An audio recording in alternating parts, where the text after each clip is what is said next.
الحمدللہ رب العالمین والصلاة والسلام علی اشرف الانبیاء والمرسلین وعلی آلہ واصحابہ اجمعین، اما بعد فاعوذ باللہ من الشیطان الرجیم، بسم اللہ الرحمن الرحیم۔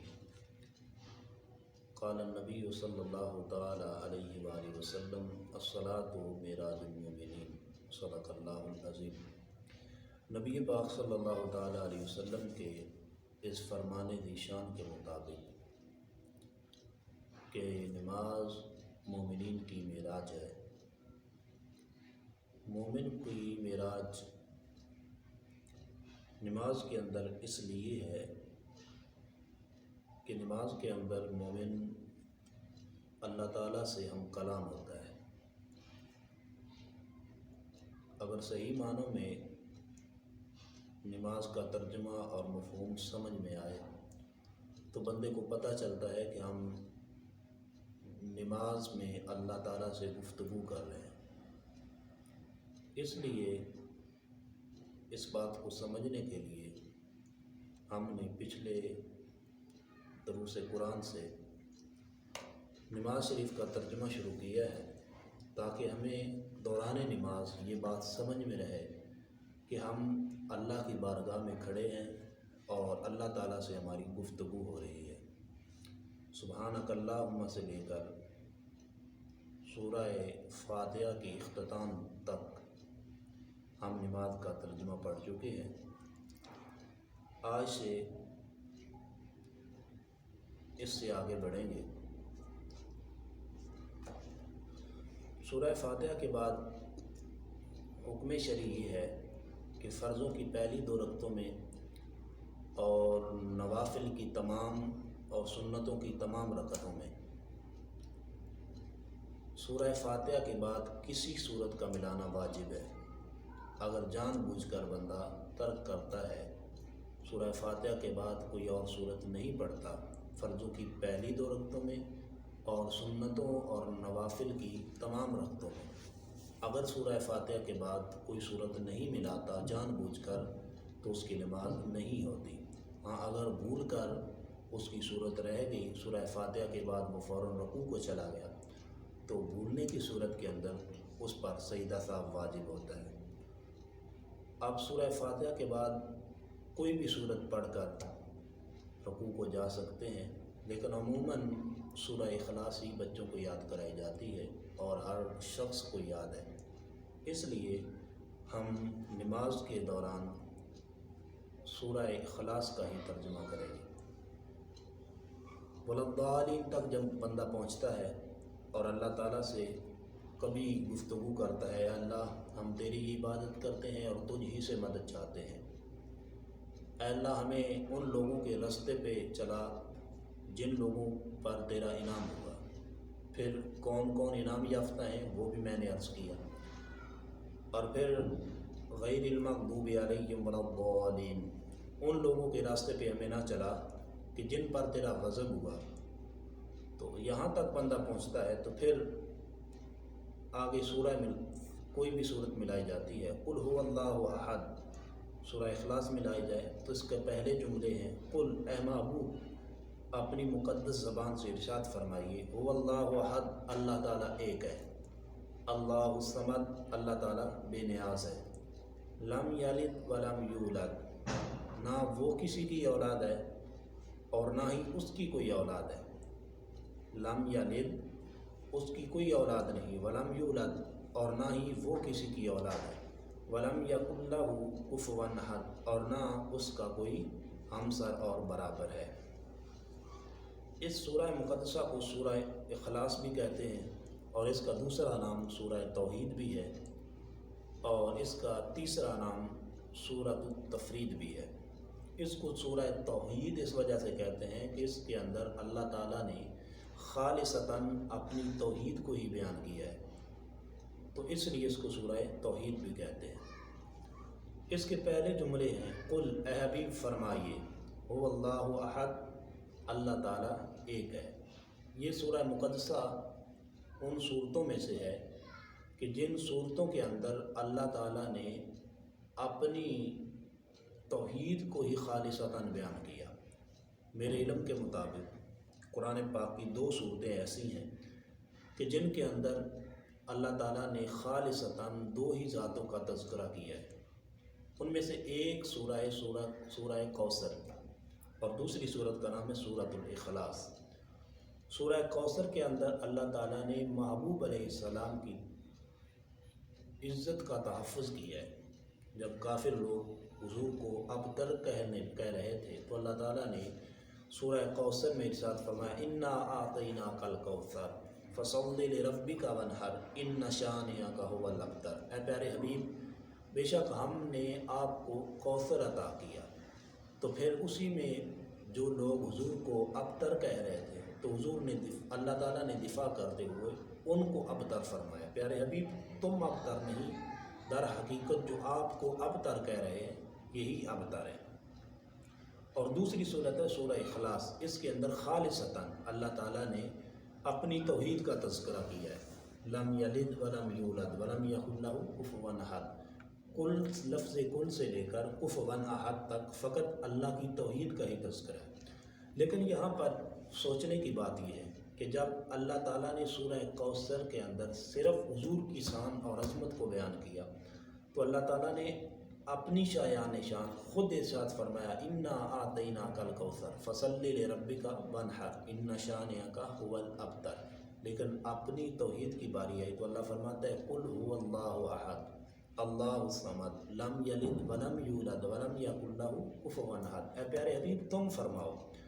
تو اس کی وجہ علماء فرماتے ہیں یہ ہے کہ اللہ تعالیٰ یہ واضح کرنا چاہتا ہے محبوب، جب کوئی تیری ذات پہ حملہ کرے گا تو دفاع میں کروں گا، جب کوئی میری ذات پہ حملہ کرے گا تو محبوب تیری ذمہ داری ہے، تو میری توحید کا پرچار کرنا ہے، تو دفاع کرے گا۔ تو ارشاد فرمایا قل، اے پیارے حبیب ارشاد فرماؤ اللہ احد، اللہ تعالیٰ ایک ہے۔ یہ مسلمان کا بنیادی عقیدہ ہے کہ اللہ حضور سے بھی آ کر مشرک لوگوں نے سوال کیا تھا کہ اگر تم اللہ تعالیٰ کے رسول ہو، اللہ تعالیٰ کو واحد مانتے ہو تو اللہ تعالیٰ کا کچھ نسب بیان کرو۔ تو اس وقت اللہ تعالیٰ نے یہ آیا کریمہ نازل فرما دی قل ھو اللہ احد اللہ الصمد لم یلد ولم یولد ولم یکن لہ کفوا احد۔ اس وقت یہ کلمے نازل ہوئے تو فرمایا کہ نسب تو اس کا ہوتا ہے کہ جو کسی سے پیدا ہو۔ میرا رب لم یلد ولم یولد، وہ تو نہ کسی سے پیدا ہوا ہے اور نہ ہی اس سے کوئی چیز پیدا ہوئی ہے۔ یہ ہمارا بنیادی عقیدہ ہے کہ اللہ تعالیٰ ایک ہے، لیکن اس پر ہمیں دلائل کچھ ضرورت ہے۔ کم از کم کوئی مشرک اگر سوال کر بھی دے ہم اس کو جواب دینے کی پوزیشن میں ہوں۔ تو اب سادے سے ایک دو جواب دلائل عرض کروں گا۔ اس کائنات کے متعدد خدا ہونے پر فساد لازم آتا ہے۔ قرآن بھی کہتا ہے لو کان فیہما آلہۃ الا اللہ لفسدتا، اگر اللہ کے علاوہ کوئی اور الہ ہوتا تو فساد ہوتا۔ تو اگر اس کائنات کے اندر بفرض محال 2 خدا تسلیم کر لیے جائیں، بفرض محال کا مطلب یہ ہے کہ ایسا ہو نہیں سکتا اور نہ ہی ہوا ہے، لیکن بات کو سمجھانے کے لیے اگر تسلیم کر لیا جائے کہ 2 خدا ہیں تو پھر یہ خرابی لازم آتی ہے کہ ممکن ہے کہ ایک خدا ایک کام کے کرنے کا ارادہ رکھتا ہو اور دوسرا اس کے نہ کرنے کا ارادہ رکھتا ہو۔ مثال کے طور پر ایک خدا یہ چاہتا ہے کہ زید پیدا ہو جائے اور دوسرا یہ چاہتا ہے کہ زید پیدا نہ ہو۔ اب ان دونوں چیزوں کا اکٹھا ہونا تو یہ محال ہے کہ زید پیدا ہو بھی اور نہ بھی ہو، یہ تو ناممکن ہے۔ اس لیے یا تو زید پیدا ہوگا یا نہیں ہوگا۔ اگر پیدا ہوگا تو وہ جس نے کہا پیدا نہیں ہونا چاہیے تو وہ اس کی بات کو نہ مانا گیا، لہذا اس کا ارادہ پورا نہ ہوا۔ تو جس کا ارادہ پورا نہ ہو وہ خدا نہیں ہو سکتا۔ اللہ تعالیٰ ارشاد فرماتا ہے انما امرہ اذا اراد شیئا ان یقول لہ کن فیکون۔ اللہ تعالیٰ جب کسی چیز کا ارادہ فرماتا ہے تو اس کو فرماتا ہے کن، ہو جا، فیکون، تو وہ چیز ہو جاتی ہے۔ اس لیے 2 خدا اگر تسلیم کر لیا جائے تو کائنات میں فساد ہوتا ہے۔ اب یہاں پر بات کو سمجھنے کے لیے یہ اعتراض بھی کیا جا سکتا ہے کہ ممکن ہے 2 خدا آپس میں اتفاق کر کے کسی چیز کو تخلیق کر دیں، تو یہ بھی تو ہو سکتا ہے۔ کتنی ایسی جماعتیں ہیں کہ جن کے قائد ابتداءً 2 ہوتے ہیں اور پھر وہ آگے لے کر چلتے ہیں، ایک بات پہ اتفاق کر لیتے ہیں، تو اتفاق بھی تو ممکن ہے، ہو سکتا ہے۔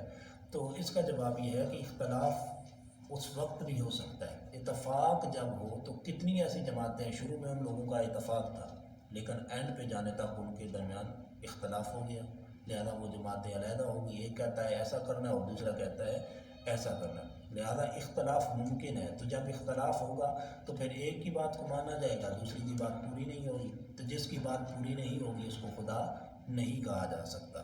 اور دوسری بات، اگر یہ تسلیم کر لیا جائے کہ اینڈ تک ہی ان میں اتفاق رہے گا، موافقت رہے گی، تو اس میں بھی یہ خرابی لازم آتی ہے۔ وہ یہ آتی ہے کہ ان دونوں میں سے کسی ایک کی مشورے پر دوسرا اس کے تابع ہو جاتا ہے، ایک کہتا ہے یہ کام ہونا چاہیے، دوسرا کہتا ہے چلو ٹھیک ہے اس کام کو ہونا ہی چاہیے، کر ہی دینا چاہیے، تو ایک جو ہے وہ متبوع ہے جس نے کہا یہ ہونا چاہیے، مشورہ دیا، اور دوسرا کہتا ہے چلو ٹھیک ہے ہونا چاہیے، تو یہ دوسرا اس کے تابع ہو گیا، تو ایک متبوع ہو گیا۔ تو تابع جو ہوا ہے وہ خدا نہیں ہوتا، کیونکہ ہمارا رب لم یلد ولم یولد، جس طرح وہ صفات کا مالک ہے اسی طرح اللہ الصمد، وہ بے نیاز ہے، وہ نہ کسی کا محتاج ہے اور نہ ہی کسی سے جنم دیا گیا ہے۔ اس لیے اگر ان دونوں کا اینڈ تک اتفاق جاری بھی رہے تو ان میں سے ایک تابع ہوگا دوسرا متبوع ہوگا، تو تابع خدا نہیں ہوتا، جو کسی کا محتاج ہو وہ خدا نہیں ہوتا۔ لہذا ہمارا عقیدہ ہے کہ ہمارا رب کسی کا محتاج نہیں ہے۔ اور اگلی دلیل یہ ہے کہ اس کائنات کے جتنے بھی نظام ہیں ان میں سے کثرت وحدت کی محتاج ہے۔ اس سے مراد یہ ہے کہ جتنے بھی بڑے قافلے کے افراد ہوں وہ کسی امیر کے تحت چل رہے ہوتے ہیں۔ آپ نے دیکھا ہے ہمارے ملک کا نظام جمہوری ہے تو مختلف وزراء ہوتے ہیں ایک صوبے کے اندر، لیکن ان میں سے وزیر اعلیٰ ایک ہی ہوتا ہے۔ وفاقی وزراء مختلف ہوتے ہیں لیکن ان میں وزیر اعظم ایک ہی ہوتا ہے جس کے تحت وہ سارے وزراء کام کرتے ہیں۔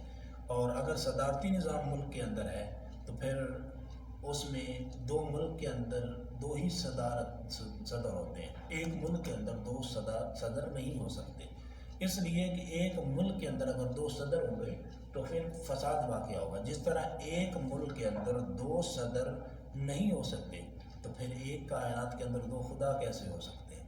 آگے تیسری دلیل یہ ہے کہ اللہ تعالیٰ نے یہ دعویٰ کیا ہے کہ میں خالق ہوں، میں واحد ہوں، لہذا میرے علاوہ کوئی مالک اور خالق نہیں ہے حقیقی معنوں کے اندر۔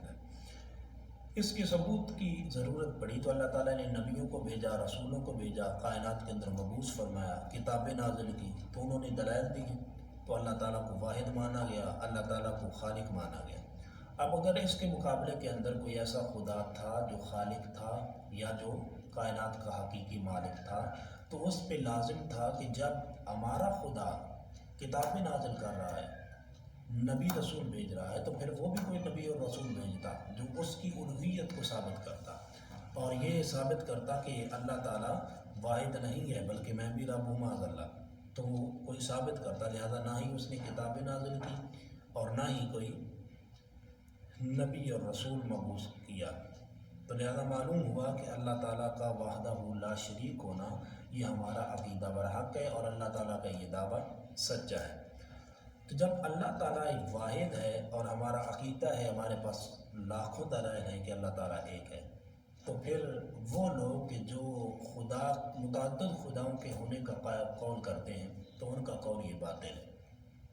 مجوسیوں کا آج بھی عقیدہ ہے، وہ کہتے ہیں کہ دو خدا ہے، ایک وہ خدا ہے کہ جو خیر کو پیدا کرتا ہے اور دوسرا وہ ہے جو شر کو پیدا کرتا ہے، لہذا خیر اور شر کو پیدا کرنے والے دو خدا ہیں۔ اور اسی طرح عیسائیوں کا عقیدہ یہ ہے کہ وہ تثلیث کے قائل ہے، یعنی وہ کہتے ہیں کہ حضرت عیسیٰ ابن مریم، یہ عیسیٰ پاک بھی اللہ ہے معاذ اللہ اور ابن مریم بھی اور جناب اللہ تعالیٰ کی ذات، یعنی تثلیث کے قائل ہے۔ وہ کہتے ہیں یا تو دو ہی صورتیں ہیں، یا تو یہ تینوں ایک خدا ہیں یا تینوں کو علیحدہ علیحدہ خدا مانو، لہٰذا توحید قل هو اللہ احد کے تحت اللہ تعالیٰ ایک ہے۔ ہمارے پاس دلائل ہیں کہ وہ اللہ جو ایک ہے وہ ایک ہمارا ہی رب ہے، لہذا اس کے ساتھ وہ جب اللہ واحد ہے تو مجوسیوں کا یہ کہنا کہ دو خدا ہیں، ان کا مجوسیوں کا کہنا باطل ہے اور عیسائیوں کا کہنا بھی باطل ہے۔ آگے ہے اللہ الصمد، اللہ تعالیٰ بے نیاز ہے، لم یلد ولم یولد، نہ اس کی کوئی اولاد ہے اور نہ ہی وہ کسی کی اولاد ہے، ولم یکن لہ کفوا احد، اور نہ ہی کوئی اس کے ہمسر اور برابر ہے۔ تو انشاءاللہ تعالیٰ آج ہم نے سورہ اخلاص مکمل کی، اس سے آگے انشاءاللہ تعالیٰ اگر اللہ تعالیٰ کو منظور ہوا تو ہم نماز کا ترجمہ کریں گے۔ اللہ تعالیٰ صحیح حقیقی معنوں کے اندر اپنا عرفان کے نور کے ساتھ مالا مال فرمائے۔ وما علینا الا البلاغ۔